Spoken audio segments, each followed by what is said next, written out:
Whenever my sister jumped right in. My identical twin sister Nala. Yeah. She said that I didn't think he was better. I said I've been homeless for 22 years. And you think I'm not better. Sorry. No, it's okay. But the love that's been out here for all these years kept us all going. And the ones that died. So I could do, you know. It's just, that's what the streets does. It takes the best of us. I feel lucky that I'm still here, even though I've died. I've had strokes. I've had to learn to speak again. I've been run over by dealers. I've been raped, jumped out of windows. I thought I had wings and I didn't. And snapped my foot. And even when I was crutching out here and I had nowhere to live and no benefit, the only thing that kept me going was the love for all of us. And it's still here. Some just don't make it. And every day I come out here, I'm suffering. Now I got clean, I did it all. They ain't no help. They expect me to live on £290 every 5 weeks. And they've got it in black and white. I've had heart surgery, that, the other. And they expect me to live on that. And they know I'm going to come back here when I got clean, because they know. And it's just all about that. If you've got it in black and white, faxing, why don't they give me enough money to be able to live on? Why send me with nothing, knowing everything that I've done, I'm going to end up relapsing? Yeah. That's crazy. But I've got a tag. I've done everything on my own. But that's why I'm down here. And I'll tell you what, I love me, yeah, still here.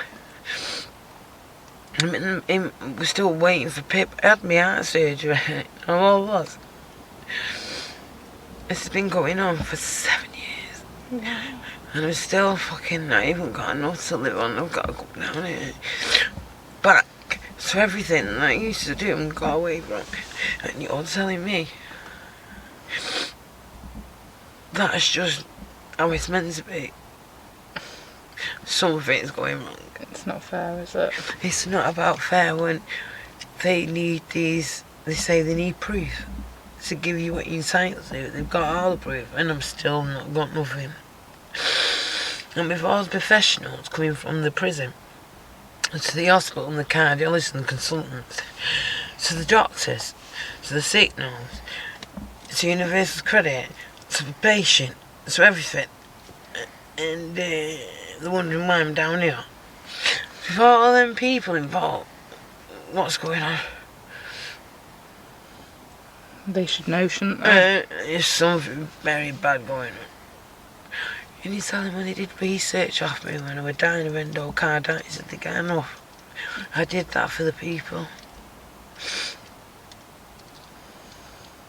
Would you mind? I think they'll only be happy when I bought me clogs. I don't think they can believe someone could ever come from that. No. And grow. Well, you know what they didn't expect? Me. Rachel. And you know that's what I'm trying to explain to you. Shit. So yeah, if you could start by telling us your name, how old you are. I'll call me second name Rebecca. Okay. And it's still my name, it's just the middle. That's fine. And a little bit about life growing up. My life growing up was a sweet one. I loved my mum. My dad didn't visit very much, but I was happy when he came. Loved me sweat and everybody growing up there. I remember everybody from every house, the gate, closing the door, everything, all the time. I never forgot nothing. I loved it. I loved Mars playing. It was It was a paradise when you're a child, you know, you're playing and it was all good. There was a few things that happened, like we speak girls that was a bit older living there and you would take you away and tell you about the Morse murders and try and scare you in the graveyard, but me and my twin would always run away. When we tell my mum would say, you've got to stop playing with her. She's too old for you, she's twice your age. Yeah. We had to keep the door in once. Yeah, there was my mum got really suspicious about what was going on. A brother got hold of me once and I was screaming, telling my mum to get the door shut. He'd put his fingers up my pussy. How old were you then? 8. 8? I was 7. I wasn't even 8 then. I was 8 when I was in care, so I was 7. And did you tell your mum what had It was happened? Claire's brother. There were 9 of them. I think he were doing it to all the young girls, and he'd be playing together, and he got me, and my twin climbed up, and when I'm telling my mum, she climbed up, they had like a fence, and she climbed up my sister. But that night I started screaming, and my mum gets the truth done, she gets out me and my sister and that. Yeah, he'd done something. The doctor said I was still a virgin, but he'd broke some kind of, you know what I mean? But I got him years later. Did you? Yeah. Yeah, I'll tell you about it. It was over 2.5 decades later. I beat him fuck out of him. Karma always gets you in the end, doesn't it? Yeah. I got him for that. So how did you end up in care? My mum kept beating, like she'd leave us on the doorstep when we come back from school and stuff. It started off, my mum started off like, I even rang 999 on my mum. I learnt to ring the emergency because she'd beat me, you know, for an argument. I'd run off, she'd get me, she would really beat me. She was suffering really, but I never held it against her. I never held it against her. She wasn't well as well. She was alone with 5 babies from the ages of 8 downwards, and she wasn't well. She'd leave us on the step, coming back from school, and the next door would take us in, and they had twins as well, Dean and Daniel. Twin boys, and Kay and I forget Kay, and the staff lady and that. And her husband used to always, but they said, I think they're the ones that did bring it to attention that, you know, they can't just keep being left. We'd be crying through the letterbox and we'd see her, she'd be there and she just wouldn't wake up. So obviously eventually then she started fucking snapping more, she gave my sister a black eye. All the bruises, and then they took us. And what was life like in care? Strange. I can imagine. You said before that you ended up running away at 15. I was running away a lot younger than that. I was running away at 8. I've always been a runaway. And you ended up out here. I always wanted my family. Just wanted to be back home. And you ended up out here working at 15. Yeah. Well, I told you, I kept all that secret about being raped and keeping the child and then having to go so homeless carrying. I went in heel care and then having the social service log for him with little guns was 21 and having to carry that without telling the truth and then not being able to speak and then not having that. It was not good. They were there when I was giving birth. A social worker and aftercare worker. And do you know what I did? What? I sniffed 3 lots of gas in here. I was in slow labour. But because I was so frightened, my twin was there and everything went over. I punched her. I didn't know, you know what happened the next day. And she's come visit me and went, "Hiya, Debbie. Is he?" She told me that her husband was being abusive. And I went, "Is he done that?" She went, "No." I went, "Who then?" And then my twin went, "You." I went, "No." "No." She went, "You did." I went, "I didn't." She went, "You did, Rachel. You But I was so fucking... I was crying and everything, saying sorry. She went, I know you didn't mean it. She went, no, you'd never do that, but that's how frightened it was. And because I was off me, and I'm like, that's an ear. Yeah. I didn't even know what I'd done. How did you first get introduced to drugs?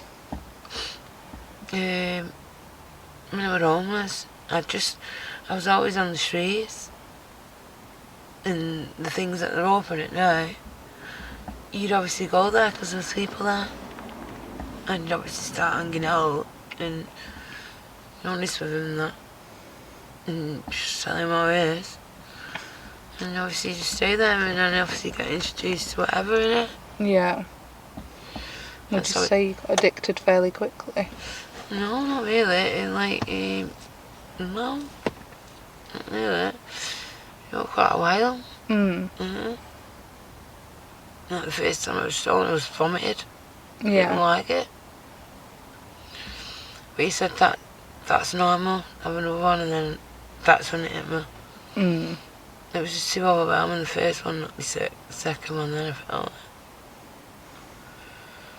it. I'm honest with you, then you run it again because it's quite intense. Yeah.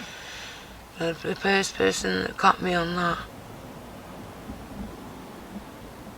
I don't want to mention his name. It's okay. So you were saying before that you were clean for a bit. What made you? My daughter. Mm. When I come out of prison and everything, don't forget, you know about it. And I started seeing him when she was 17, but you know what my family did?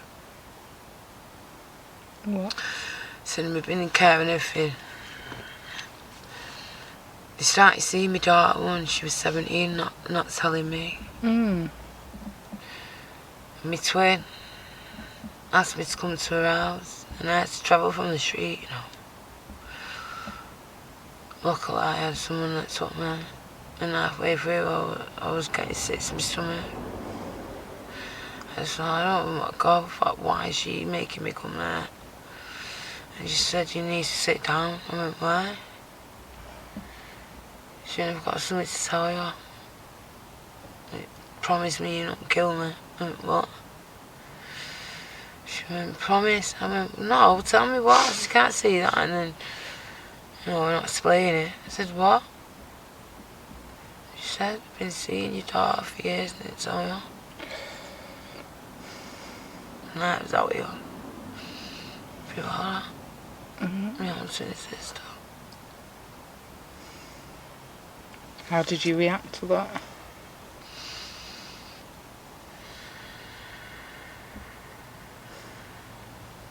That must have been difficult. No, must have been difficult to hear. I just couldn't. I didn't do anything. I was fucking floored. I bet. Have you got any other children at all? I see Melissa now. Melissa knows and everything. Yeah. Yeah. That's good. Yeah, so I've built up all that now. So you've got a relationship. The family get jealous now. Can they get jealous after everything that's happened, man? Weird family, me, you know. Can't pick your family, can you? Oh my god, what the fuck's going on? Cannot pick your family. At least we've got each other out, yeah. That's what we always see. Do you feel like it's you your admit own you're the bitch. You went, why are you the bitch? I don't know. I go, you must know. I went, oh, so everything that you're upset about, you do it to everyone else. I went, that's stupid. You need to learn from it and be different. You shouldn't even have to think about it. It should come naturally. They go, what do you mean? I said, you should never take it out on anyone else. No, that's true, that. You know, it's like the copy. They get hurt and then they do it. Then it becomes a vicious cycle, doesn't it? I say, just don't. You're happening there, you know, you can't see it from here, can you? There's not many people under there. No. It's called Smoker's Corner. Mm.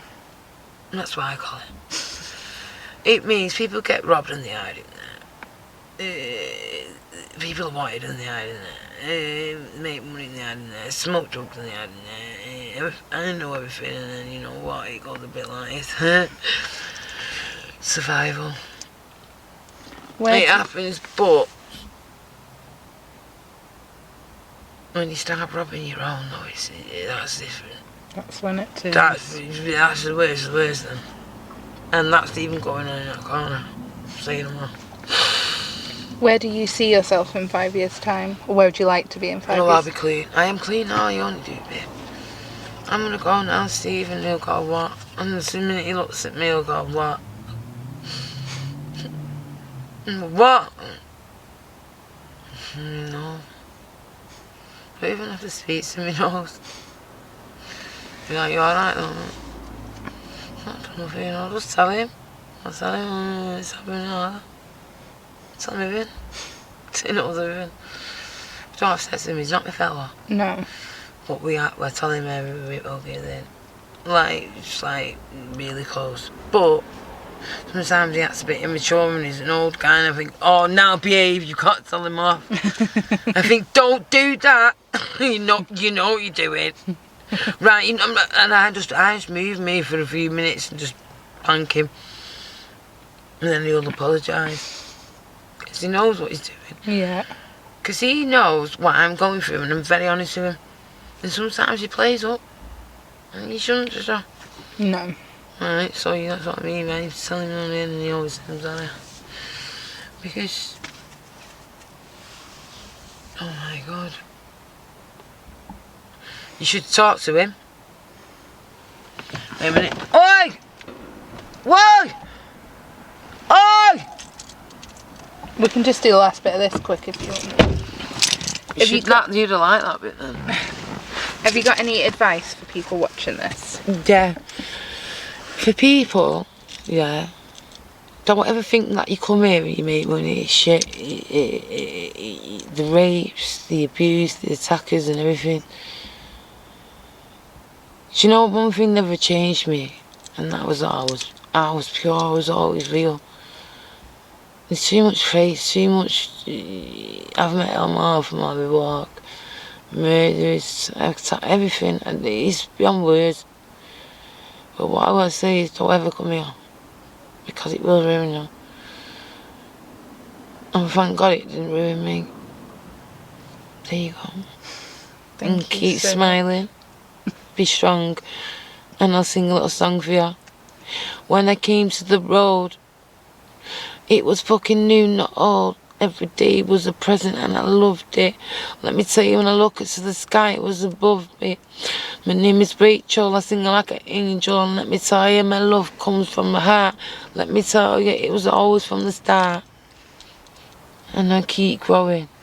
Thank you so much. Thank you very much for watching Rebecca's story. We're now going to talk a little bit about it. Please don't forget to subscribe if you have enjoyed. Thank you. So Rebecca grew up with her mum and twin sister in a close community, and like I don't know if other people like watching this will get the same impression, but like I feel like the way she describes it, you can literally picture it in your head, can't you? Like, so she says she has like a good childhood, or like there was nothing that wrong with it, and then proceeds to list quite a lot of stuff that I would say is not a good childhood. So she got sexually assaulted at 7 by a friend's brother. This sort of thing terrifies me because I think this is probably a lot more common than people like to think. Yeah. You can't trust no one with You your kids. can't. No, even other kids. Other kids are just as bad. Like, or can be just as bad. I'm not judging all kids, but especially like That age now. boys, like. Well, what's wrong? What's wrong with boys? What's that to do with boys? Because I don't think it obviously happens the other way around, but I would think it's a lot more like I would feel nervous if my daughter went to a friend's house with an older brother. Because I think especially nowadays, maybe not in the times Rebecca was growing up, but I think especially nowadays, kids are exposed to so much more, and like porn and stuff like that. Like it just, I think it's a lot more common than people like to think. Because she didn't even want to tell her mum. Like her mum had to literally force it out of her, and nothing got done anyway. Is it touchy subject? Well, yeah. Very touchy subject. But I think as a parent you have to there's a line in there. Yeah. You don't want to wrap your kid up in cotton wool. You don't want to. See, I think you should protect them as much as you can. Yeah, of course you have to. That's your kid. But what extent do you go to protect them? Every extent. Like, as much as you can. I think you should educate them on subjects like that. Yeah, you do. Definitely. But I do The school should do that, and you, as a parent, you should. But at that age, you don't think to talk about. No. Like, why? You don't think to even talk about sex with a 7-year-old? How do you even? It's weird. It is, isn't it? So she ended up in care age 8, as her mum used to beat her and lock her outside. Rebecca has, I think, such a wise head on her shoulders. Yeah. As in, if I was her, I would be holding a grudge. I would be so bitter about that. Still, and she doesn't hold it against her mum. You have to forgive. Which I think is amazing. You have to forgive people. It's not about them. It's about, I think, Whether you want to carry it around Yeah. with you for the rest. Yeah, I get that, but I still think it's like very big of her to not hold it against her mum, to be able to look at it maturely and be like, do you know what, she had a lot on her plate. And I think it's important, like, you shouldn't hold parents aren't superheroes. Yeah. Like, they're allowed to have their own shit going on, but I think the minute it affects how you look after your kids, then you need to deal with it, because it shouldn't affect. Yeah. Like, and I know it's easier said than done, but don't have kids if you can't. You can't tell that to people. Yeah, I can. No, you can't. You can't tell people not to have a kid. Don't, if you can't, You can't if say you that. can't give them the life that they deserve, you should not have kids. You shouldn't. Because you're messing up their future. Yeah. I agree with you. You're not just messing up your own life, you're messing up someone else's future. If people thought about it before they went and had them. Well, some people having kids, they didn't know how hard it's going to be, but they still. No one knows how hard it's going to be. I don't think nothing can prepare you for being a parent. Exactly, so who are you to tell people not to have kids? Because you're messing. Like, kids are just. No, they're precious. Oh, you can't say that. I can't. Kids are precious. They are little innocent blank canvases. I agree with you. And you have one. But I just don't People have one and they don't look after them or treat them the way that any human being deserves to be looked after and treated. Like, no one deserves to be beaten and locked outside the house. I agree with you. Fucking if you did that to your dog, the RSPCA would be round. I totally agree with you. You can't even fucking do it. Like, it makes me mad. Like, it makes me real mad. I agree with you, but I disagree with you. At the same time, you can't tell people not to have kids. I can. I'm not the Prime Minister, they don't have to do what I say, You know but what I I'm can just say saying? it. I can say that, in my opinion, if you... Oh yeah, in your opinion. Yeah, allegedly. Yeah. You shouldn't, if you can't look after them, because you're creating problems. Yeah. Because those kids then grow up with problems and affect Not all of society. them. Not all of them. Well, no, actually, all of them. Some of them just have the strength to deal with it and figure them out. Not all of them. I know people that have been through care, bad stuff happened to them. But they didn't go through the. Yeah, but are you saying that mentally they're completely stable, they're fine? They look stable to me. Glad you don't work as a psychiatrist.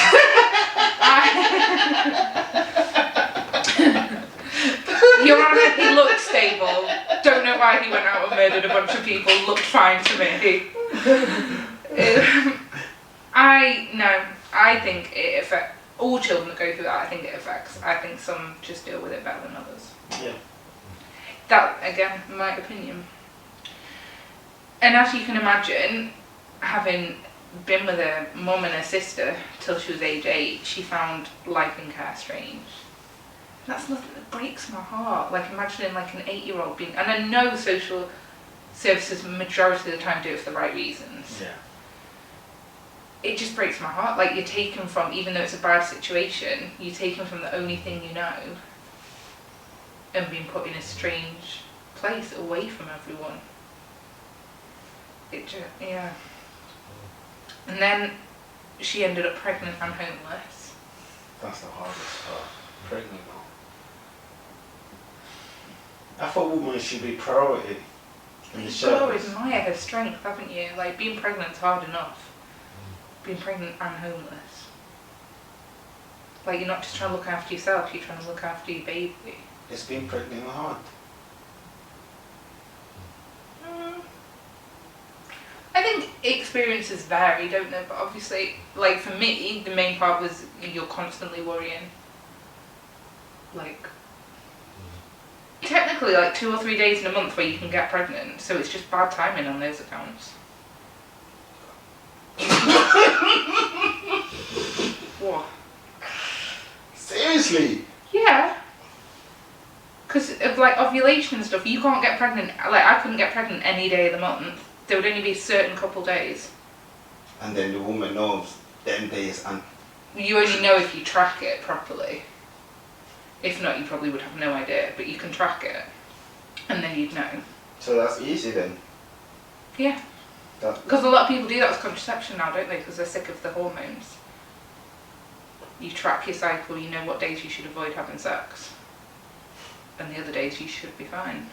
If you do it properly. You can't trust that. Well, I think women are getting pissed off, aren't they, at having to be the ones that To be the one more. have to take birth control all the time.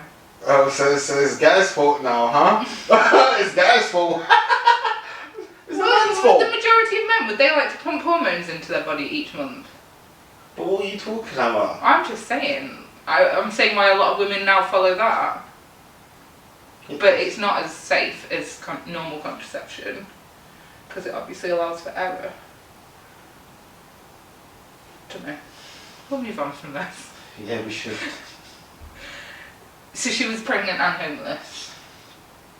Which must have been so hard. And then for the social services to be there at her birth, like, not even like any privacy or dignity or respect.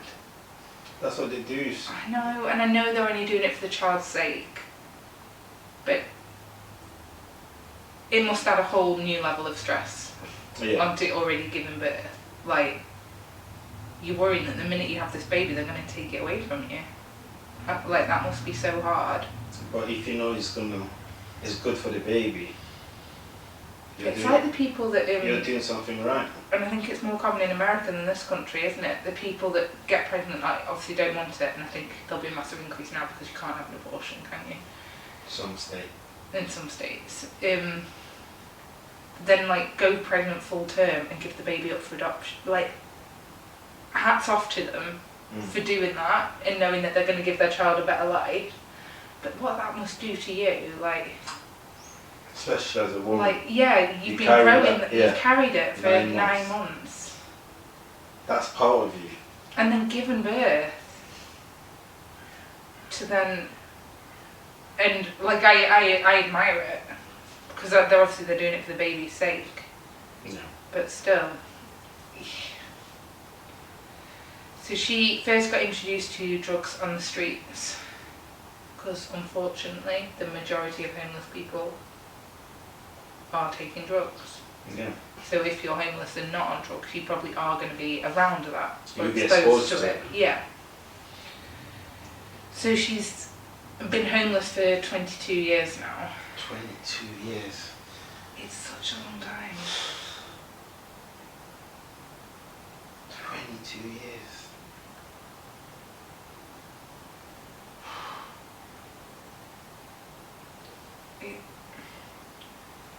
And in like the cruelest way, you almost like she's almost used to it now. Yeah. She's used to, like that's her way of living. But she doesn't want to live that lifestyle. No, she said herself, like, the streets take the best of you because you can't be remotely vulnerable because you're going to get taken advantage of. Yeah. you can't. I guess you've got to always be on guard. Like, you can't let that down for a second.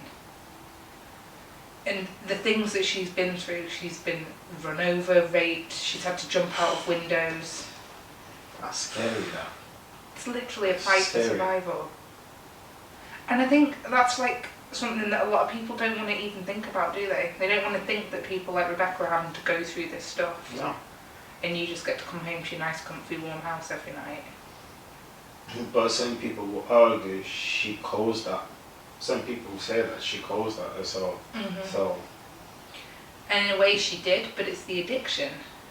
yeah, because she was homeless first, and she'd be exposed to drugs on the street.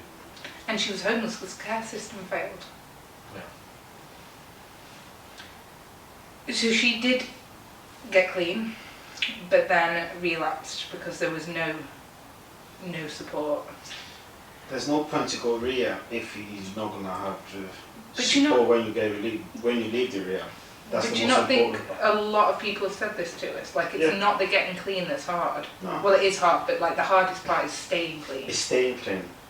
So if you don't have a strong support system, Around you, you're not gonna. And they don't have that because all the people that they had their support system around them before. they're homeless and addicts. Yeah.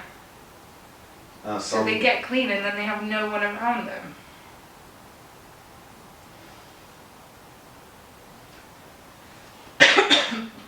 So at the moment, Rebecca is waiting for her PIP. So she's ended up back working on the streets. And you can tell she's over it. she's she tired doesn't of want it. to- She yeah. doesn't know. She was there for a couple of hours. Can you imagine? There's a hard work. You have to stand up, talking to random people. I don't even think that's the hard part. No, I'm just saying, like 3-4 hours standing up. It's not guaranteed you're gonna have a customer. No, that's it. There's no guarantee of how much money you're going to make. And the guy comes with some weird fetish. I think to me, like, the hardest part is the danger. You get in that car, you don't know what's going to happen to you. There's no guarantee you're going to get back out. Yeah.